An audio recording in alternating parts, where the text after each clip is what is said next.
ایک یہ کوشچن کیا کہ کھانے کے دوران کیا میٹھا کھانا سنت ہے، یہ کہا جاتا ہے؟ جی یہ اس طرح کہنا صحیح نہیں ہے۔ درمیان میں میٹھا کھانا سنت نہیں ہے۔ نبی کریم کے بارہا ثابت ہے، آپ نے تناول فرمایا، کھانا بیچ میں میٹھا نہیں کھایا، یہ کہنا غلط ہے۔ ہاں یوں ہے کہ اگر میٹھا ہو تو اس کے شروع اور آخر میں نمکین کھانا سنت ہے، یہ آپ کہہ سکتے ہیں۔ سرکار جب میٹھا تناول فرماتے اس کو درمیان میں رکھتے اور شروع اور آخر میں نمکین تناول فرماتے، یہ تو ہے۔ لیکن یہ کہنا میٹھا کھانا کھانے کے دوران میٹھا کھانا سنت ہے، اس کا مطلب تو یہ ہے کہ 6 لقمے کھائے، 12 لقمے کھانے تھے، 6 کھانے کے بعد کھیر کے 2 چمچے کھاؤ، پھر 6 لقمے کھاؤ تاکہ بیچ میں میٹھا کھانا سنت پورا ہو، ایسا نہیں ہے۔ ہاں اگر میٹھا موجود ہے تو درمیان میں کھا لیں، اول آخر جو ہے نمک اور مرچ والی کوئی چیز کھا لیں، یہ مستحب اور سنت کہلائے گا۔ کیا کھانے کے فوراً بعد واک کرنا سنت کریمہ ہے؟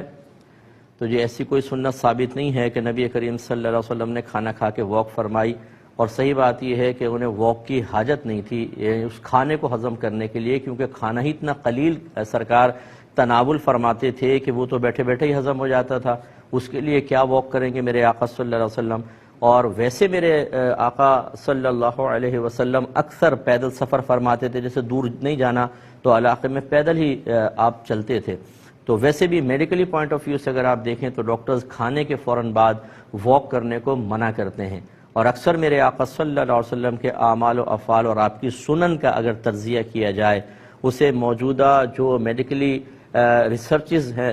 ہیں ان پہ پرکھا جائے، تو آپ یہ دیکھیں گے کہ میرے آقا صلی اللہ علیہ وسلم پر کہ کسی بھی قول اور فعل پر، کسی بھی عمل پر کوئی تنقید نہیں کر سکتا، وہ عین طب کے مطابق ہیں۔ تو چنانچہ